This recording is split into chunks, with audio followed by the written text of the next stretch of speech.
Richard Alexis Delgado González, licenciado en Educación, con estudios de maestría en Ciencias de la Educación, igual que nuestro orador anterior, que también es doctor en Ciencias de la Educación, ¿no es cierto, Andrés Eloy? Y también es doctor en Pedagogía Crítica. Es de la Universidad Nacional Experimental Simón Rodríguez. Se ha desempeñado como docente también, así que conoce la batalla en la primera línea desde 1992, profesor de Educación Básica para personas con discapacidad visual y auditiva, coordinador de programas educativos e investigador en currículo, profesor universitario de la Cátedra Metodología de Proyecto, y en los últimos 7 años se ha desempeñado en la Gerencia de Tecnología Educativa, Gerencia General de Formación Profesional y director estratégico de formación en el Instituto Nacional de Capacitación y Educación Socialista, INSES, donde también todo el tema de la formación dual tiene allí un espacio, ¿no? Porque actualmente en el mundo hay como una gran cantidad de movimientos hacia lo que es la profesionalización de los oficios como un medio para intentar superar lo que llaman el atraso generado por el tema de la pandemia y abrir oportunidades de trabajo para la generalidad de la población. Entonces, bueno, sin más preámbulos, vamos a darle la palabra a nuestro viceministro rector, Richard Alexis Delgado González. Bienvenido.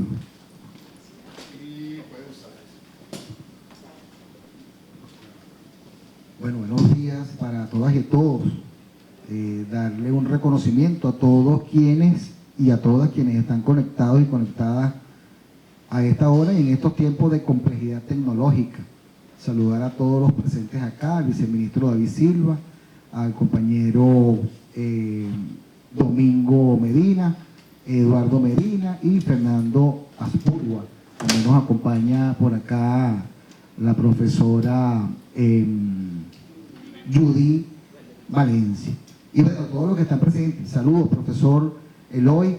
Yo quisiera aprovechar la oportunidad pues de comprendiendo un poco estos tres grandes momentos históricos del desarrollo que hemos tenido en tiempos de revolución bolivariana con respecto al debate universitario, permitirme pues que ciertamente estamos en este momento próximos a conmemorar los 10 años del golpe de timón.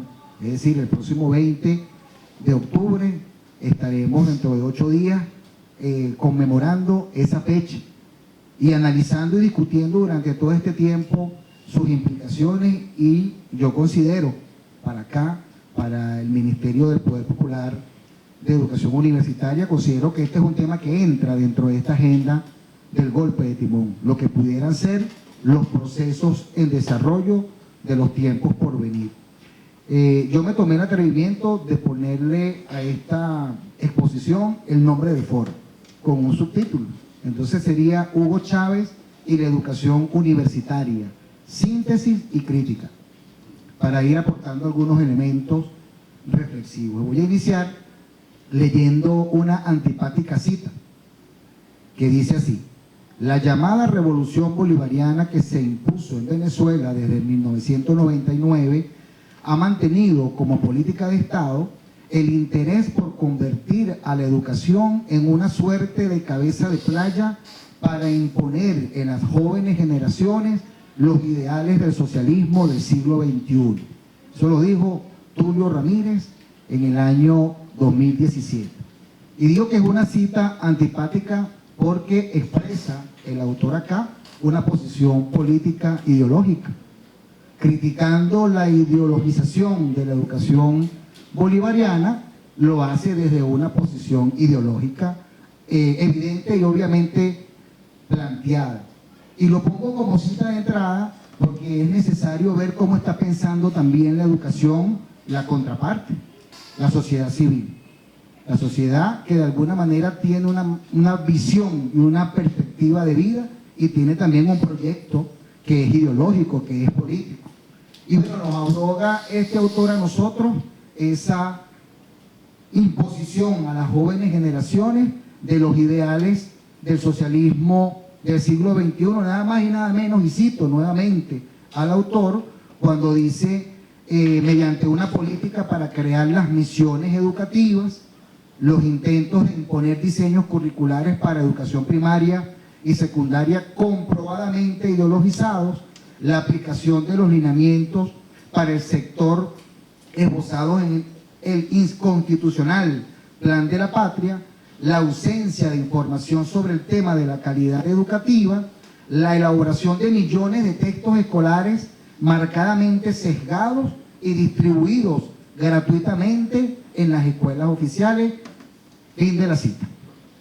Quiero poner y convocar a que leamos ese artículo de este compañero, porque de alguna manera ahí hay una visión hegemónica que voy a ir comparando en el desarrollo de esta intervención con el proyecto bolivariano, porque sí tiene que ver con dos posiciones, tiene que ver con dos planteamientos, tanto políticos como económicos, porque allí hay uno de los elementos sustantivos. Y el primer proceso en el que debemos nosotros ir analizando desde la universidad es en el planteamiento político de la educación. O sea, no es un cliché ni es reiterativo decir que la educación es política, que la educación tiene una condición, y así Freire nos lo planteó, la educación no es neutra. Y ese debate tenemos que seguirlo desarrollando, porque no se trata solamente de un enunciado, no se trata solamente de un enunciado teórico o reflexivo que haya planteado el maestro Freire en su oportunidad, sino se trata justamente de una condición que ya hemos evidenciado en dos partes de la cita de un autor que tiene una posición política que no es neutra a la realidad y que está imponiendo un condicionante de orden ideológico, que es esencialmente neoliberal. Freire entonces nos decía, cuando afirmaba que las prácticas educativas siempre son políticas, indistintamente que las practique el opresor o las practique el oprimido. Y de alguna manera, en donde haya un protagonismo en el desarrollo de la praxis educativa, habrá un desarrollo de carácter político y, cómo no decirlo, también de carácter ideológico. En su carácter beligerante, el comandante Chávez comprendió este planteamiento y fue estudioso, como lo dijo el profesor Andrés Eloy, fue estudioso de las corrientes del pensamiento educativo. Y fíjense que creó dentro de los pilares fundamentales de la revolución bolivariana, uno de sus pilares, en las tres raíces encontramos que uno es el educativo. Y en este caso nos trae el pensamiento robinsoniano como pilar fundamental. Y allí está, a partir de allí, vemos entonces al comandante Chávez desarrollando la perspectiva política e ideológica del tipo de educación en la revolución bolivariana, que no es otra, que es la educación popular, y que luego se encuentra con pensadores venezolanos y latinoamericanos, en donde hay una síntesis que conocemos nosotros como la pedagogía de la liberación. Allí están los elementos teóricos. Profundizar en ellos significa seguir el estudio y continuar la construcción colectiva de conocimiento teórico en torno a esto. Porque aunque ya están las bases teóricas escritas en los textos de Freire, en los textos de Luis Vigot, en los textos de Angelia Laya, que ya hay experiencias concretas, reflexiones como de Nora Castañeda, en torno a la educación popular vista desde Venezuela y la pedagogía de la liberación vista desde Venezuela. Bueno, lo menos cierto es que eso hoy en la revolución bolivariana representa un reto para la universidad.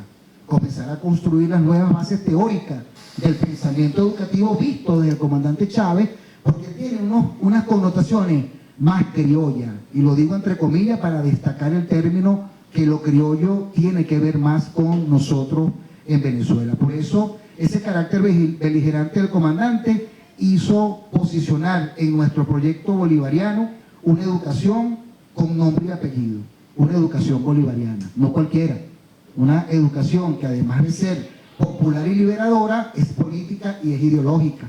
al incorporarle el proyecto bolivariano, el pensamiento de nuestro libertador y lo que constituye para nosotros el gran proyecto. Por eso a lo mejor cuando Admaninella decía que Hugo Chávez es un plan, un sendero para salvar la humanidad, es porque el proyecto bolivariano, como lo visualizó el libertador, era un proyecto que era trascendente al territorio que en aquel tiempo éramos provincia Venezuela. Y ahí nace el proyecto latinoamericano. Por eso, para quien apoya este artículo, esto representa una amenaza. En el sentido siguiente, el profesor Andrés Eloy escribió el año pasado un artículo y yo me voy a aprovechar de irlo citando en 2-3 partes de esta presentación. En primer lugar, cuando el presidente Chávez desarrolla el modelo educativo, es un modelo que entonces comienza a tener impacto no solamente en Venezuela, sino en el mundo. Y cito al profesor Ruiz cuando dice: este proyecto educativo, esta concepción de la educación universitaria, llevó a Venezuela a ser uno de los principales países de la región en el desarrollo de esta materia. Y eso fue reconocido, solo que no puede decirse. ¿Por qué? Porque representa una amenaza.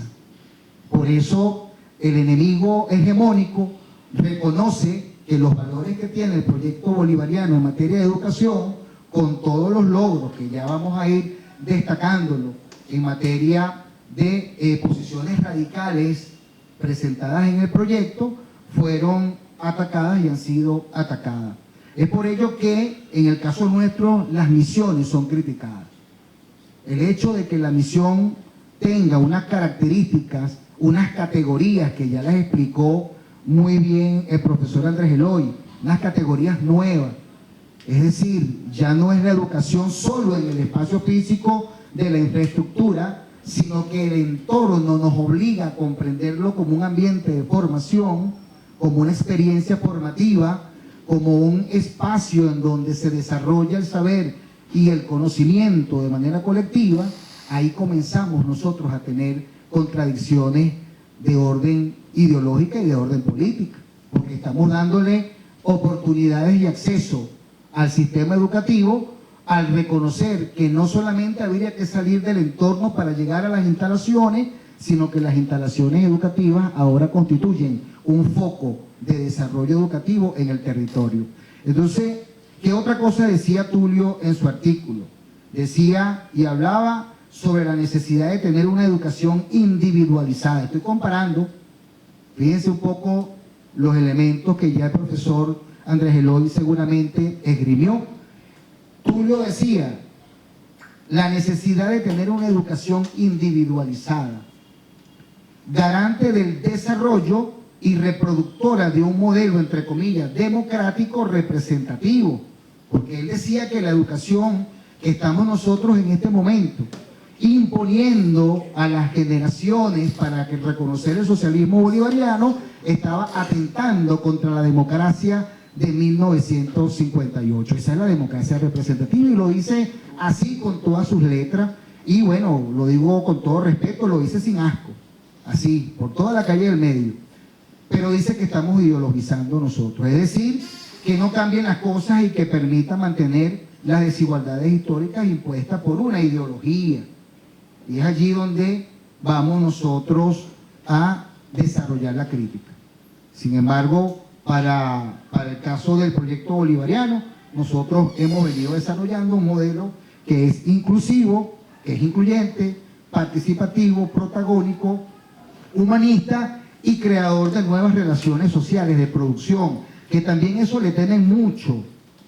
Cuando hablamos que es un modelo educativo para transformar el modelo económico y desarrollar nuevas relaciones sociales de producción, obviamente la derecha dice tú estás ideologizando y nosotros debemos decir que sí, no lo podemos negar porque estamos desarrollando una política de construcción de un modelo nuevo y sí estamos desarrollando porque nuestra educación bolivariana no es neutra, está anclada en un proyecto que es la Constitución de la República Bolivariana de Venezuela, la ley constitucional del Plan de la Patria, las leyes del Poder Popular en este caso y otras que nos van delineando una programática estratégica que lo hemos llamado Revolución Bolivariana del siglo XXI. Es decir, que tiene 100 años para desarrollarse. Por eso vemos con preocupación en este elemento que ciertamente cuando comparamos el artículo con la política educativa bolivariana, estamos en presencia de la lucha de clase, sin discusión. Estamos hablando de un modelo educativo que se está defendiendo porque quiere y desea mantener el status quo que la pequeña burguesía ha mantenido durante tiempo, y nosotros estamos desarrollando un modelo que le permita al poder popular organizado, al pueblo organizado, empoderarse de los medios de producción y desarrollar las contradicciones propias de una economía que es inhumana y que carece de una voluntad política. En este sentido, pues juega un papel importante esta reflexión que el presidente Chávez hace en torno a la unidad y que fue muy bien planteada en su discurso del 8 de diciembre del 2012. En segundo lugar, quiero precisar el tema económico, para que veamos, para entrar en el asunto de la educación, evaluar, conocer, destacar los aspectos que en este caso caracterizan la visión economicista de la educación, en este caso ideológicamente refrendada por el autor. La educación privada. En el artículo, el autor cuestiona el hecho de que al garantizar de manera gratuita la educación de manera masiva, amenaza los intereses de una economía sustentable como lo es la educación privada. Palabras más, palabras menos. Lo tiene escrito allí. Y esa amenaza obviamente tiene y responde a un interés de clase. En este sentido, pues, vemos cómo la pequeña burguesía, esa pequeña burguesía se preocupa porque al no tener, al no garantizar el pago, esa es una asociación matemática, el pago de la matrícula es directamente proporcional a la calidad de la educación. O sea, mientras yo más pago, mejor calidad de educación voy a tener. Es una relación proporcional, es matemática. Entonces, cuando el Estado venezolano abre la estrategia, desarrolla la estrategia de democratización de la educación, impactan los costos de la educación privada, porque bueno, no solamente comenzamos a desarrollar una masiva y democrática inclusión de niños, niñas y adolescentes a la educación pública, sino que también el tema económico impactó en las familias que fueron migrando también de la educación privada a la educación pública, viendo que esa relación costo-calidad no era cierta. Y comenzaron a ver también calidad, decimos nosotros, en la educación bolivariana. Y comenzamos a ver comenzaron a aparecer otros valores. ¿Esto es ideológico? Claro que sí es ideológico. Cuando nosotros estamos confrontando de manera táctica en el modelo educativo y estamos promoviendo de manera sistemática el desarrollo de estrategias para la inclusión, para la participación, para garantizar la educación como un derecho humano y no una mercancía, estamos impactando ideológicamente en un modelo. Y es allí donde aparece entonces la idea de la beligerancia del pensamiento del comandante Chávez.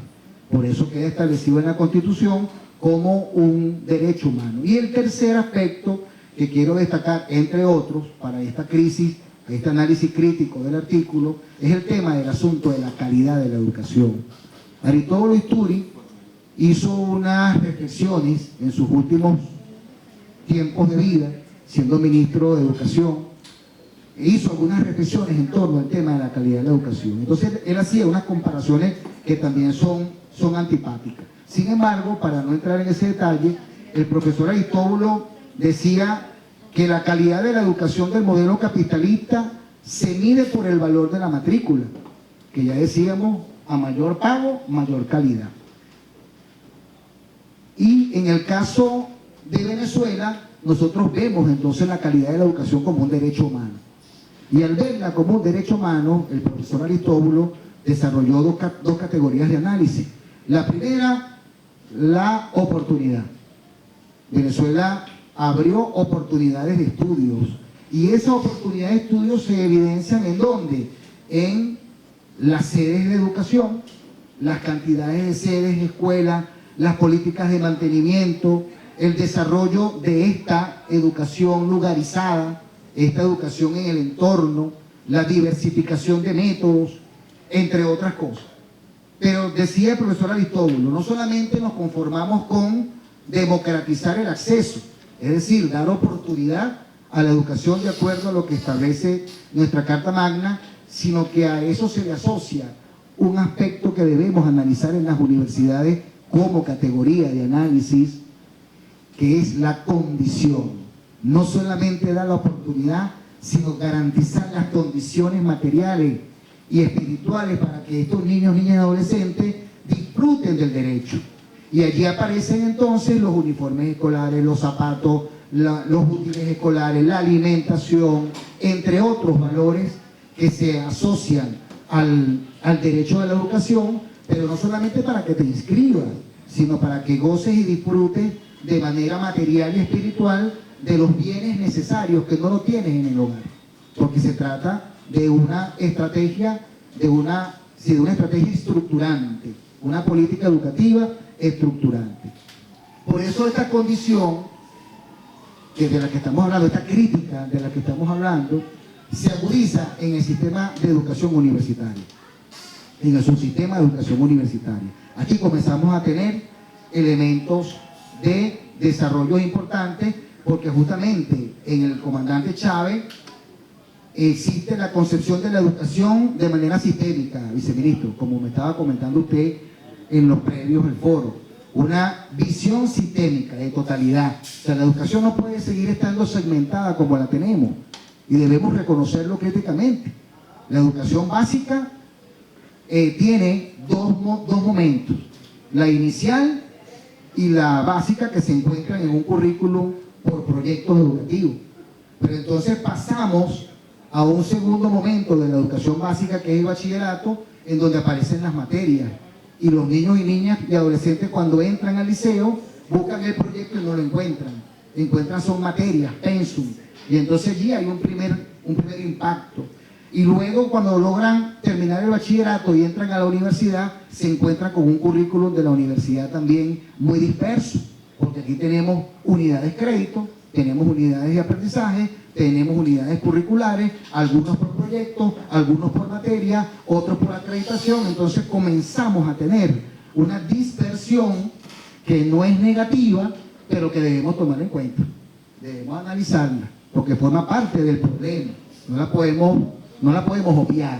Tenemos que convertirla entonces en un planteamiento de desarrollo curricular, que ya lo planteaba el profesor Andrés Eloy en su reflexión final, ¿no? Revisar las categorías sobre el currículum, qué está pasando con nuestro currículum. Por eso el comandante sostiene, dentro de la gran política de la educación, la convierte en una de los pilares de las tres raíces, y va elevando el valor de la educación en lo político y en lo ideológico. Recordemos allí cuando el presidente, el comandante Chávez, en muchas oportunidades cantaba el himno de los estudiantes, que vivan los estudiantes. Y era un valor agregado que le dignificaba al proyecto político educativo, le dignificaba la condición. Porque el presidente no solamente veía la educación, como ya lo ha mencionado nuestro profesor Andrés Eloy, solamente como un hecho educativo, sino que lo veía como una política trascendental y que iba asumiendo otros factores, iba incluyendo otros elementos. Por eso voy a citar al profesor Andrés Eloy en su artículo que escribió en el Última Noticias el año pasado, cuando dice: la Universidad del Comandante es una universidad que se soporta en un modelo educativo que se define como educación en el entorno, pertinente, incluyente y productiva. Fin de la cita. Y esto tendría una consecuencia fundamental en la sociedad, y también lo decía él, porque la educación no es solamente para el contenido, sino es para la construcción de la conciencia transformadora del sujeto que va a transformar la sociedad. Y allí aparece un elemento que, aunque siempre lo hemos debatido desde la experiencia de la educación popular, que en el caso personal me ha tocado ir aprendiendo desde la década de los 80, siempre hemos hablado de ese sujeto transformador, de la formación de la conciencia colectiva de ese sujeto transformador. Hoy ya no es clandestino, porque en aquellos días no podíamos decir eso públicamente, porque al siguiente día estaba el SEBIN o la visita del entonces y estábamos presos. Si uno decía pedagogía de la liberación y el oprimido y esas cosas eran muy ruidosas. Hoy la decimos porque es política nacional. Está en la Ley Orgánica de Educación, está en la Ley Constitucional del Plan de la Patria, está en la Constitución y están en todas nuestras leyes. Por eso, importante destacar ese elemento de la condición del tipo de universidad que tenemos nosotros en Venezuela hoy.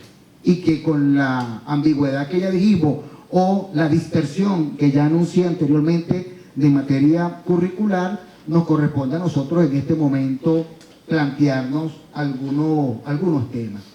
El presidente Chávez entonces proponía que la universidad debe ser una herramienta para fortalecer la naturaleza de la revolución, tiene que estar vinculada a los motores, a las políticas centrales, a las políticas nacionales y sostener, en uno de sus discursos lo decía, y sostener las bases del proyecto y fundamentalmente es la universidad la depositaria de los elementos de mayor relevancia del Plan de la Patria. Es decir, que debemos buscar esos objetivos y convertirlos en el currículum. En el Plan de la Patria están las acciones que la universidad debe desarrollar y están delineadas en sus objetivos estratégicos, nacionales, estratégicos, políticos y operativos, están delineados esos planteamientos. Bueno, la universidad de estos tiempos, para ir haciendo ya algunas proposiciones, la universidad de estos tiempos debe plantearse ante la realidad nuevos retos, que lo estamos asumiendo, y de construir las categorías que aún persisten en su objeto educador. Ya lo decía también el profesor, yo estoy leyendo aquí de las cosas que he escrito, ¿no? Yo voy a poner una primera categoría propositivamente. La profesionalización, por ejemplo, una necesaria decisión, pero que al fragor de la coyuntura no termina de comprenderse. ¿Qué significa profesionalizar? Entregar títulos, pues. Hoy estamos ante un reto de revisión profunda de todas esas, vamos a decir, impertinentes acciones autonómicas.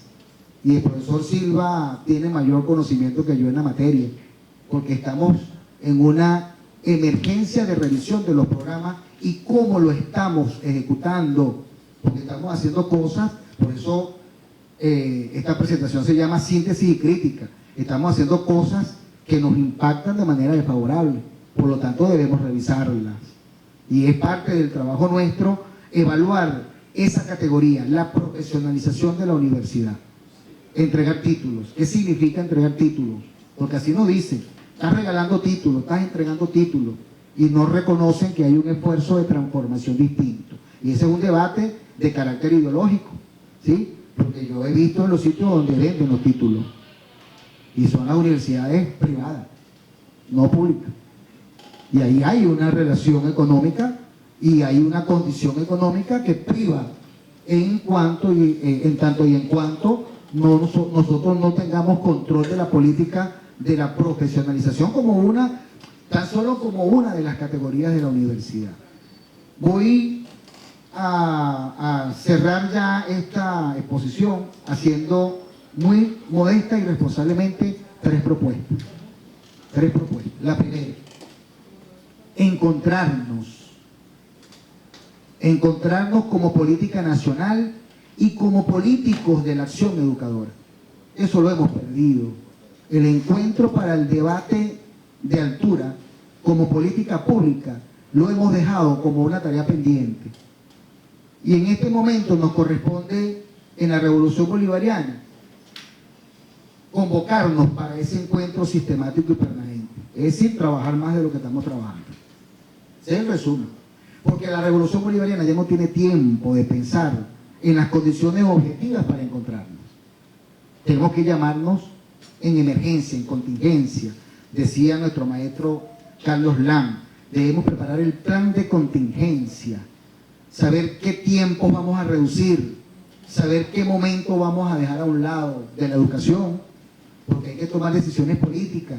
Y si no nos encontramos para definir cuáles procesos le vamos a dar una pausa porque no hay tiempo y cuáles debemos contingenciar para lograr los objetivos de la revolución, si eso no lo decidimos políticamente a nivel de política nacional, vamos a seguir nosotros profesionalizando. Entonces, miremos la metáfora con autocrítica, ¿no? Se trata de un proyecto que en verdad, yo se los digo con respeto, es superior a nosotros. Es el proyecto bolivariano. La revolución bolivariana es un proyecto superior a las particularidades tanto políticas como ideológicas. Es trascendental. Y lo dijo Amado Guinilla, nada más y nada menos. Un plan, un sendero para salvar la humanidad. Eso es superior a nosotros. Y eso está establecido en el objetivo 5º del plan de la patria. Entonces se trata de un proyecto que es superior a nosotros y por lo tanto considero, con respeto y con mucha modestia, considero necesario radicalizar no el debate, sino la necesidad de hacer frente al debate histórico que hoy nos convoca. Porque al compañero que cité inicialmente, debemos confrontar esa hegemonía que todavía sigue persistiendo y daña y deteriora psicológicamente el pensamiento educativo nacional. Porque por un lado nosotros estamos debatiendo, pero no estamos confrontando. Y eso es un elemento importante, porque debemos fijar posición y debemos discutir en ese encuentro político, revolución o no revolución. Porque es la convocatoria que en este momento nosotros debemos plantearnos y generar a partir de estos encuentros espacios de diálogo, y aquí quiero hacer énfasis en un llamado que hizo el presidente Nicolás Maduro. Espacio para el diálogo, porque la discusión no es entre los convencidos. Si estoy citando al presidente Nicolás, comillas, ¿no? La discusión no es entre los convencidos, sino por la construcción de las nuevas mayorías. Un pensamiento disperso, diverso, pero unidos. Esa cita es mía. Segunda propuesta. Construir con responsabilidad una ruta que permita hacernos de un currículo en serio. No de varias propuestas de lo que los expertos curricólogos consideran. No se trata de una esquela instrumental ni una diatriba de corte intelectual. Es ponernos a pensar en verdad si la cosa, entre comillas, es para transformar el modelo o para apaciguar el monstruo. Porque todavía no nos hemos puesto de acuerdo en la universidad si vamos a transformar el modelo. Y hoy estamos viendo que la realidad que nos pasó por encima de manera avasallante nos está poniendo a dialogar con el modelo. Y yo por eso digo, o nos ponemos serios para transformarlo o vamos a realmente apaciguar el monstruo para los próximos tiempos. Yo no lo sé. Eso simplemente lo ponemos como planteamiento para la discusión.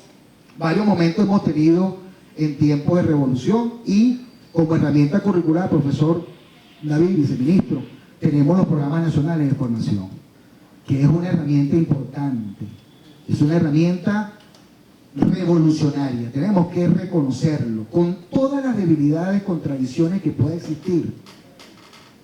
No es menos cierto que es una propuesta curricular revolucionaria, novedosa y sistémica. Pero, como sabemos a veces más que las instituciones, en el camino le doblamos la ruta, ¿no? Y comenzamos a hacer los programas, pues comenzamos a practicar los programas, y me lo decía el viceministro, como nosotros consideramos que tiene que ser, como nosotros las universidades consideramos que tiene que ser. Y perdemos la perspectiva de política nacional. Por eso digo que la primera convocatoria que tenemos que hacer es de política nacional, para que podamos alinearnos. O nos alineamos o no nos alineamos. Revolución o no revolución. Esa es una respuesta que tenemos que dar, pues eso es parte del debate. Tercera, producir bienes socioeconómicos a partir de la cualidad emancipatoria que tiene que tener la universidad.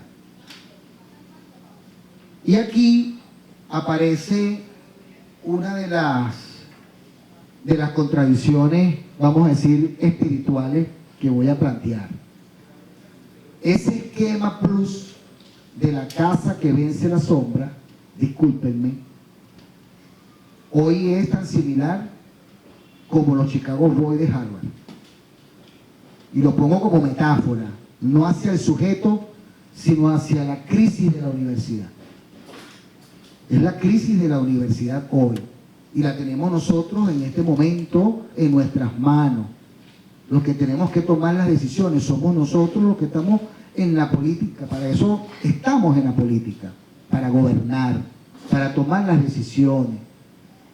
Y nos está sucediendo que esta metáfora de comparación antipática entre las casas que vence la sombra y los Chicago Boys lo encontramos nosotros en nuestro estructuralismo funcional en la administración pública. Por eso debemos repensarnos como universidad. Y, por supuesto, producir bienes en la universidad tiene que ver con eso. Es preferible que las universidades disfruten del presupuesto público antes de que ponerse a sembrar, o como decía Carlos, ¿no? Antes de ponerse a sembrar, aunque sean metros cuadrados de pimentón. Pero tenemos que hacerlo, porque yo sí creo en esa máxima de Carlos Lang. El que no siembre, hay que catalogarlo de sospechoso. ¿Sí? Porque está en contra del proyecto nacional, está en contra de este sendero para salvar la humanidad. Por eso tenemos que sembrar aunque sea una mata de ají y tenerla en la casa aunque sea de adorno, pero sembrarla. Porque si no, somos sospechosos. El presidente Nicolás Maduro nos acaba de convocar a las 3R.net. Y nosotros como universidad debemos comenzar a construir nuestro método de desarrollo de ese proceso que nos va a ir llevando hacia la transición al socialismo desde la universidad. Y en la universidad recae una responsabilidad importante, porque nosotros somos los llamados a producir para el pueblo. El presidente, cuando plantea, cuando aprueba el proyecto de la industrialización del barrio, pone al frente a las universidades para que nosotros de manera directa con la industria nacional construyamos las nuevas rutas de industrialización del barrio. Entonces la universidad tiene que pensar, porque no es la misma industria que se va a poner en el 23 de enero, en la comunidad del 23 de enero, con los valores productivos del 23 de enero, a la industria que debe pensarse en la zona económica especial de La Guaira o de Margarita. Son cosas distintas, son valores distintos, sin embargo nos convoca a repensarnos. Bueno, yo voy a cerrar esta intervención siendo provocador. Me atrevería a invitar a una reflexión obligada. ¿Cómo nos estamos preparando en las universidades para la batalla electoral de 2024? ¿Cuántos votos duros, blandos, opuestos tenemos? ¿Cuál es el plan para lograr la victoria? Si sobre nosotros reposa un peso importante al respecto. ¿Cuánto nos queda? ¿Tenemos tiempo? Me despido como lo hizo el gigante. No faltarán los que traten de aprovechar coyunturas difíciles para, mantenerse en ese empeño de la restauración del capitalismo, del neoliberalismo, para acabar con la patria. No podrán. Ante esta circunstancia de nuevas dificultades, del tamaño que fueren, la respuesta de todos y de todas, los patriotas, los revolucionarios, los que sentimos a la patria hasta en las vísceras, como diría Augusto Mijares, es unidad, lucha, batalla y victoria. Muchas gracias.